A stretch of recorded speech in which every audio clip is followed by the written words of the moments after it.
5:29 p.m. Today is March 8, 2022. Here's your host, Marvin Rey XD. Sayo pa man kayong oras, no? Pero magdadali ko. I want to make myself advance. Sulod diri sa online class. Wala ko may 6 p.m. Pero okay. Kids spin sa takajot, ha?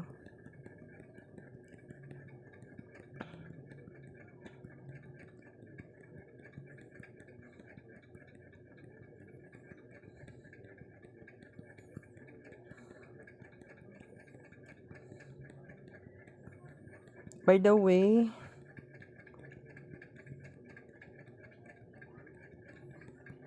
ang igsonso kong mama na pa sa bansalan. Wala sila nang umpra, wala po silang tindagin ng buntag. Akong mama nasa palengke karong hapon.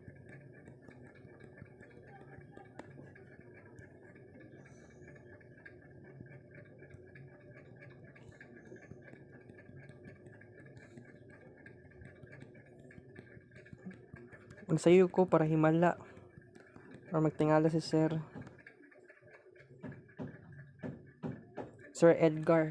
Contemporary world ang subject. Pati pang sayo, ha.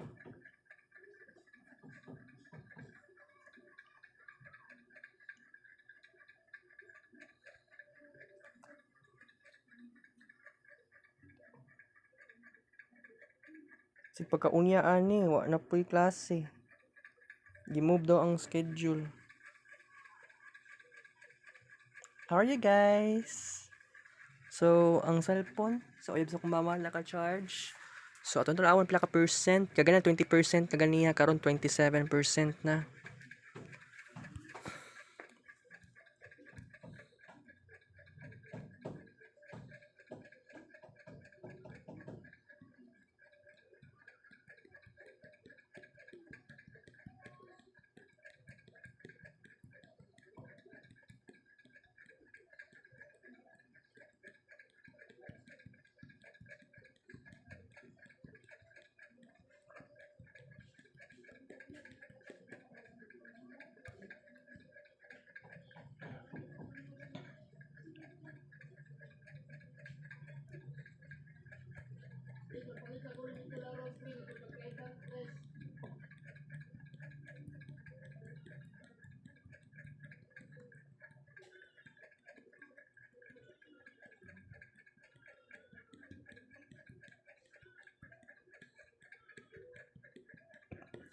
I-off ng electric fan kay nasuffocate ako ang lungs.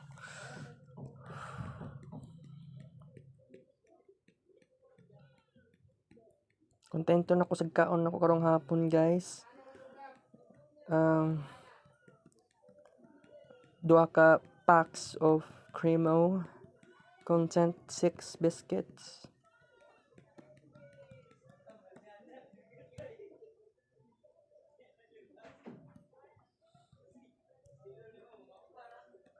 Kasi walay klase ba, no? Basig lang, pero at least loyal ko na student. Kaya lang, ang problema anin ni Sir. Wala na si Uncle Bal. Oh! Wait lang, ha. May na ang kalaban. No, saan ni? Kasi birthday ka ron. Sige. Sige, call. Muli pagbalay ko. Ako alam ni? Sige.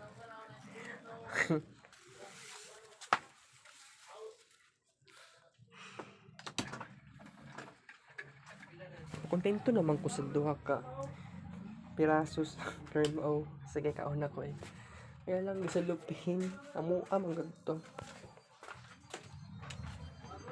Nawag akong mama.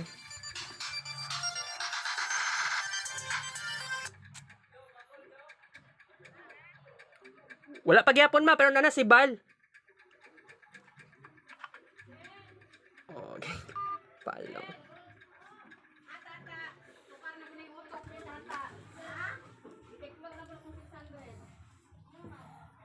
Kuan. Alam kong plato, guys. Love it. What a passionate afternoon. Eating a spaghetti.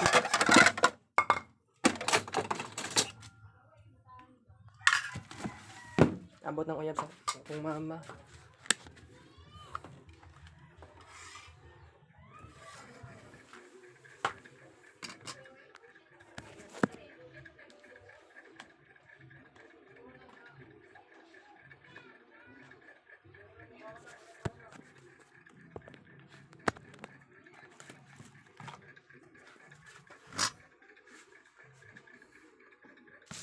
Wala na akong gisadaan ng portahan. So, klaro. So, wala yung portahan. Oh, klaro na ha. Mag-birthday. Wala katapusan ng birthday. So, ako man ipag-handle. Sige, wait. Nga na.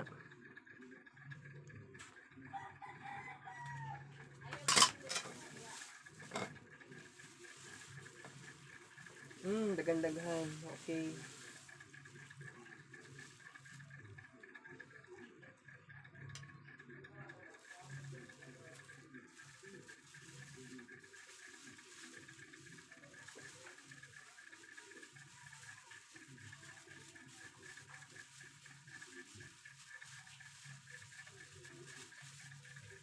Ngaon tanin nyo mga kapinsan.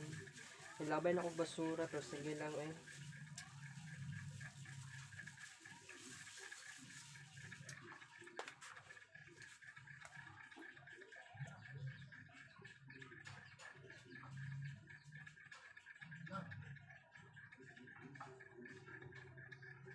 Hello, luto ko din.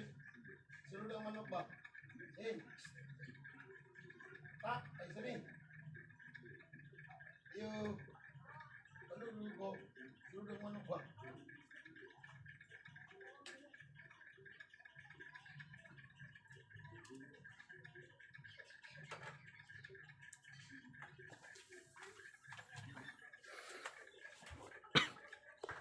Ako gilabay nga, ano guys, sa luping. Tanganan sa spaghetti.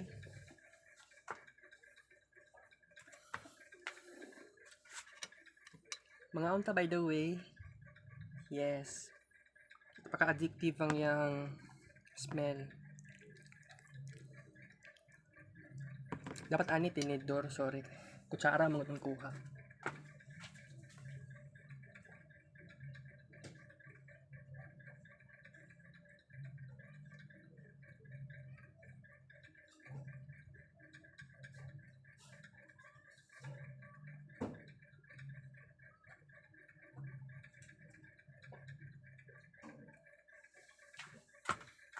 Kung sangkol ba lang lutuan ni unlimited akong kaon na ni tinidor.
Dili og kaon guys by the way.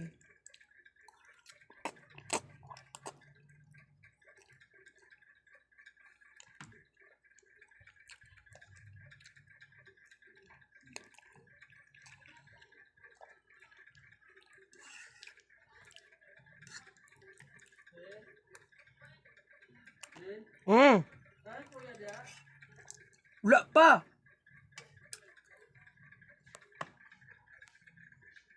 Lumayan lang kayo. Ay, dili ko kaon.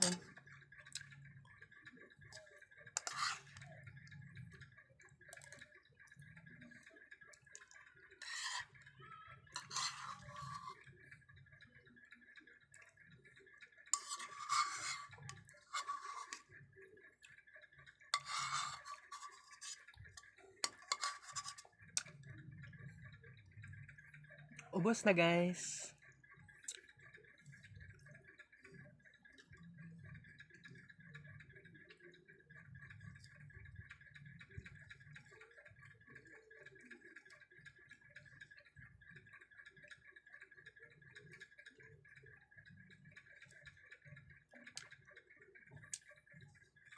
Standby sa ta ha. Diri na banda, standby. Oops. What's happening?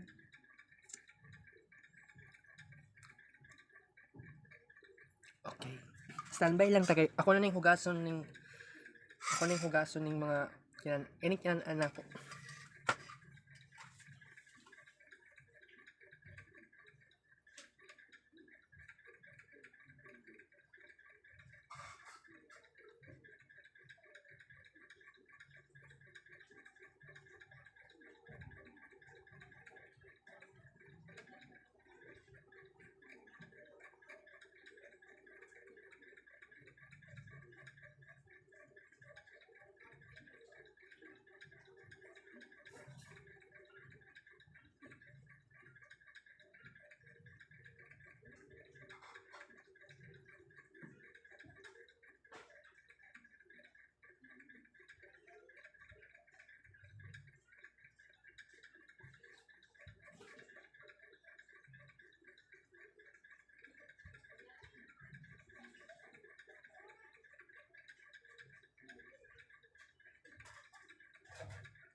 Kung nagugas og plato si self, itong kinanaan na bowl, by the way. Wala pa man no. Excited na gud kaayo ko.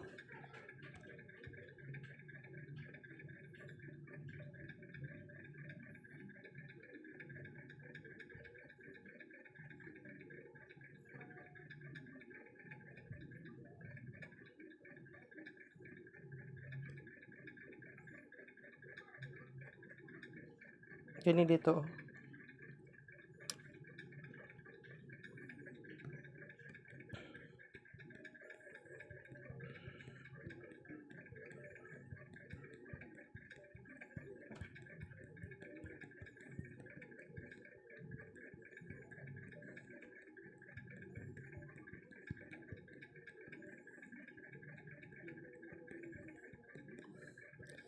Let's see the number of kids print pictures.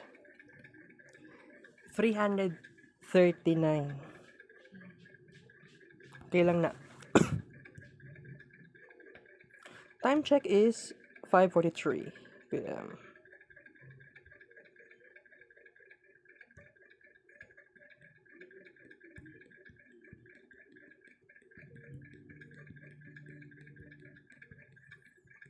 Paspasog kaon ng spaghetti, nahangol ko ato. Pero kato ba yung dapat ang kalipayon nako sa birthday? Mas okay gali ko maligo og pool ay. Cold spring. Balag ibitin-bitin lang ninyo. Wala lang kami minuto.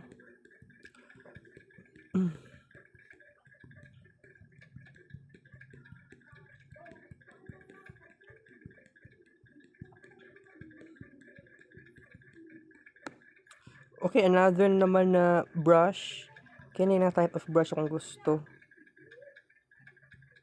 Para maiba na naman. Tapos background color. Pink. Okay.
Ihuba ko guys.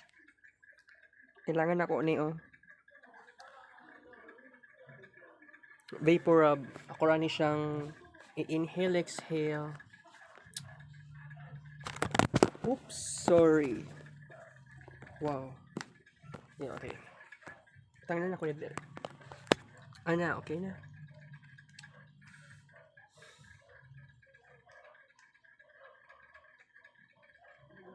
Klaro. Okay, klaro na siya. Yan yung may tabo pag kalit lag atake ang hutoy. Sometimes diri ko mag-inhale exhale, sometimes diri. Sa karon diri lang sa baba. Kung na ako'y sinusitis diri sa ilong.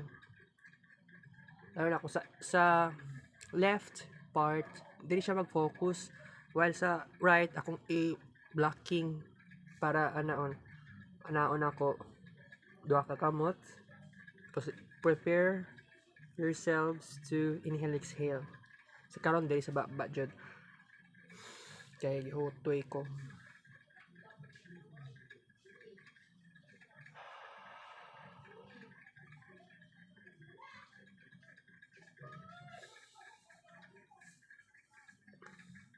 Balik na taon sa vapor rub. Kung atake na naman usab si Mr. Hotoy.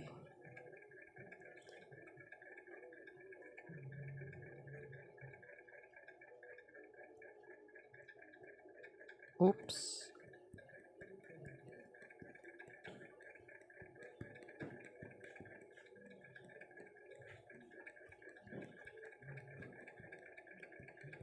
Time check is 5:48 p.m.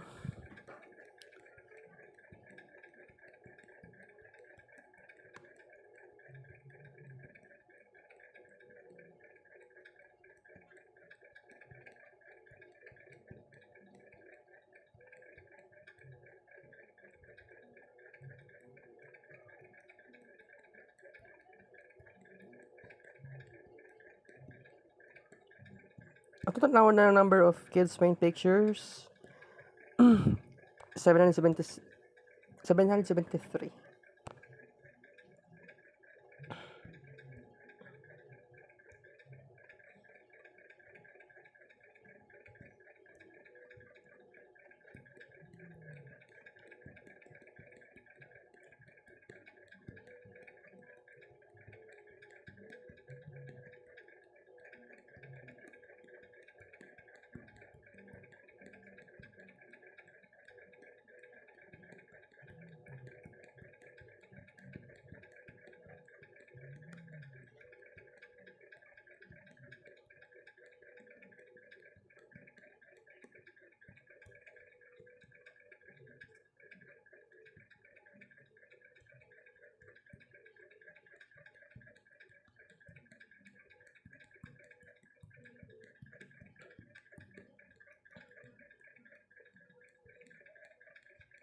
Let's check the numbers.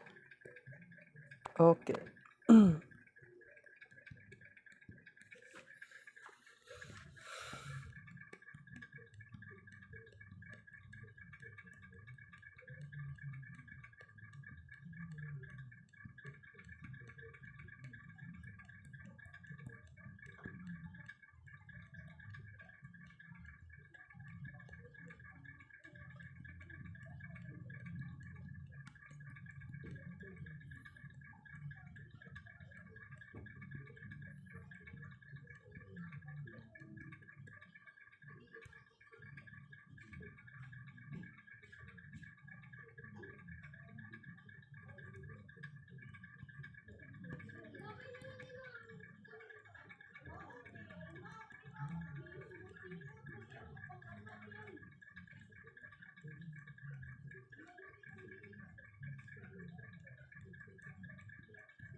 Time check is 5:53 p.m.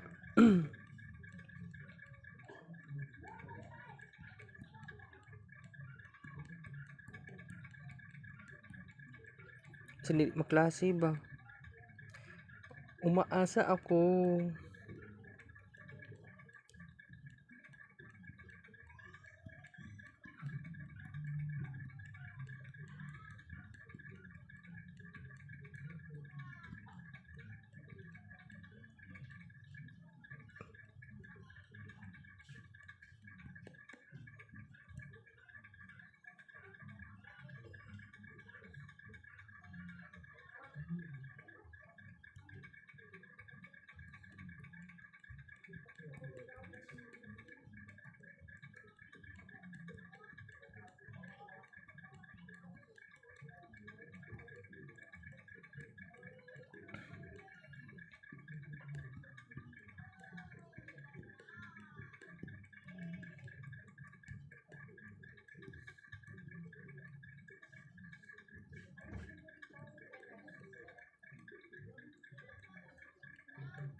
I-off ang electric fan. Masuffocate na sad ko. Igang man sad na eh.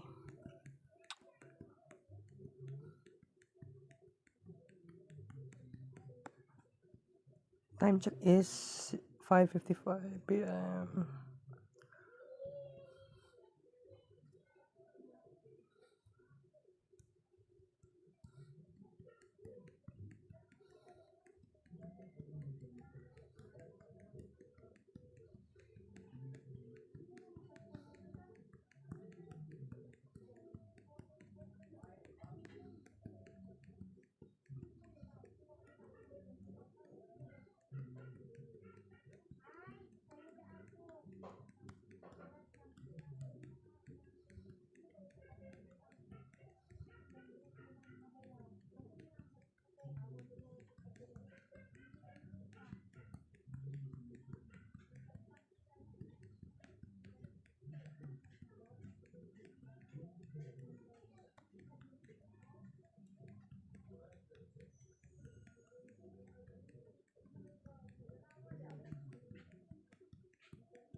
Pila na to kabuok? Okay.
Wala pang uyab sa akong mama karon ba?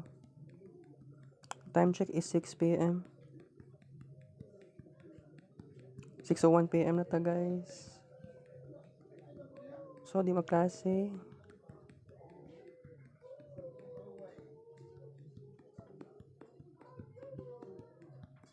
Okay, wait.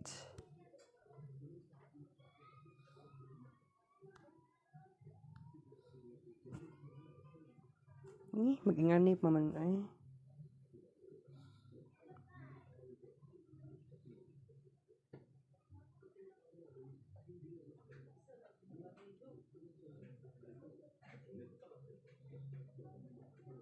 Ako man ang tanong una diri ah.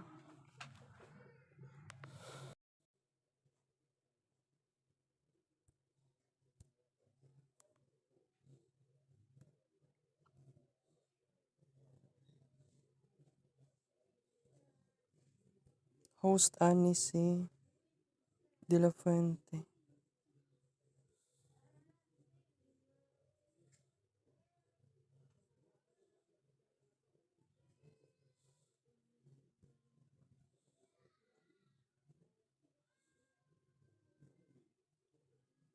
Wala yung classmate diri.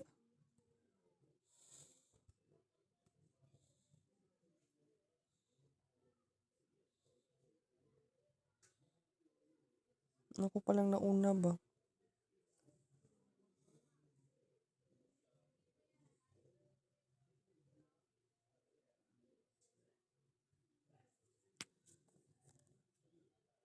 Hello. Can you hear me? Yes, sir. Okay, thank you.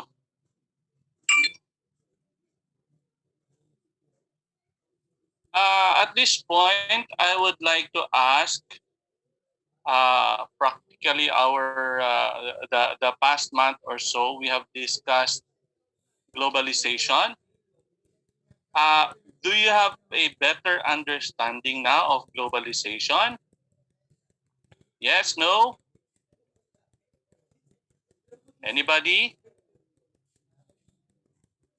Okay, I just want to get a feel from the class. if what we're doing is effective,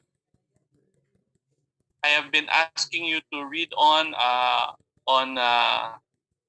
real world information, no, not textbook, real information, data in Wikipedia, which I believe is uh, is of course like an encyclopedia, but it's updated as much as people can. No? Unlike encyclopedia, if it's circa 1990s, then it doesn't have current events. So with Wikipedia, it's no people who are experts in their field. They have a free hand in updating the information in Wikipedia, which is why I've been trying to expose you all to those kinds of information instead of just textbook. No? And at this point, I would like to know if you have a better understanding of why we are connected or how we are connected to the world. Okay, better or worse or the same? Anybody? No reaction from anybody? Come on. This is what makes it so difficult, which is why I keep asking you to read on, because even if I read aloud the articles and then you can read it for yourselves, huh? Whether before, during, and or after an exam. I don't know which is more effective in order that you will understand better. No, this some of you may not feel that this subject regarding the contemporary world or globalization is not so important, but it is. Okay, right now we feel the effects of the increasing cost of fuel. Do you feel any difficulty with the because of the rising prices of fuel? Anybody? Nobody? Hello? Bahala sir, tag-70 na. Which the gasoline or the diesel fuel? Gasolin sir. And do you know why it's happening? Kung pag-hero lang natin sa Ukraine sir. Yes, correct. But why should it affect us? Sir, kay mo nang main nga ginakuha na to. Mo nang do kay nag Well, as a matter of fact, it is not. But it is one of the large suppliers of petroleum in the world. Maybe it's like number 10th largest, maybe. Huh? The largest is still Saudi Arabia, which is why they have so much money in Saudi Arabia. Okay. In any case, so why should a war in Ukraine and Russia affect us? Okay, globalization. The short answer, no. Uh, since we are all interconnected with the rest of the countries and the world. Okay, anything that happens to them affect us. So anyway, so let's say why should it increase? No, um, there's a balance between supply of fuel and the demand of fuel. Okay, petroleum fuel. Okay, so if something unbalances it, then another thing will balance it back. Okay, so because of the war, there's a threat that there will be less fuel supply into the world. So due to the law of supply and demand, if you are the supplier, you want to increase your price. You want to take advantage. Okay? Not because you want to have more money, but because if two customers want to buy one item, then they will be tempted to increase their price just so to get that one item. Correct? Okay? So law of supply and demand, does it make sense? So that is why it's happening. The price of fuel is rising because there's a threat that there might be less supply of petroleum into the world. So if you're a buyer, like the Philippines, we are a net buyer. We do not have our own petroleum supply, and we want to make sure that we will have fuel. So we will endeavor. We will pay more just to get a part of the fuel.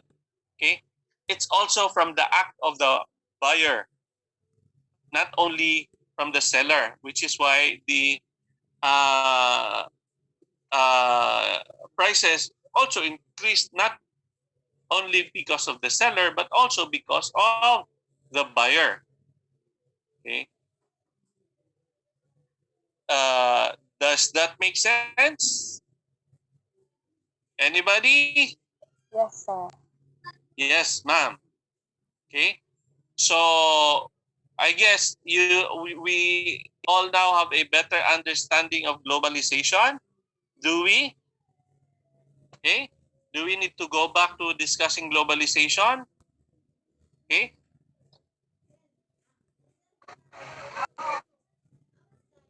No more? Yes, more?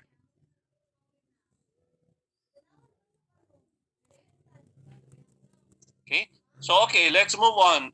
The next topic is intergovernmental organization. Now, I will tackle one of the questions from the forums. What impact does international organizations have on governments? Okay. So, what's the intergovernmental organizations or international organizations are an avenue. Okay, it's like a boy who wants to befriend or is attracted to a girl and wants to become the girl to become his girlfriend. You want to look for an intermediary, a bridge. Okay? So the IGO, the international organization, is like a bridge. Okay? That is a highly simplified description of how important an international organization is, but it's true. Okay? You need a bridge to be able to talk to another person or another group of persons or another party. Okay? So does that answer that particular question? What impact? The impact, uh, positive impact because it will enable discussion between two or more parties. Okay, discussion. Okay, discussion. With discussion comes agreements. Okay, so what happens if there are no discussions? If there are disagreements, then there will be war. Okay, the same thing that is happening right now in Russia and the Ukraine. Okay, would anybody like to tell us why there's a war?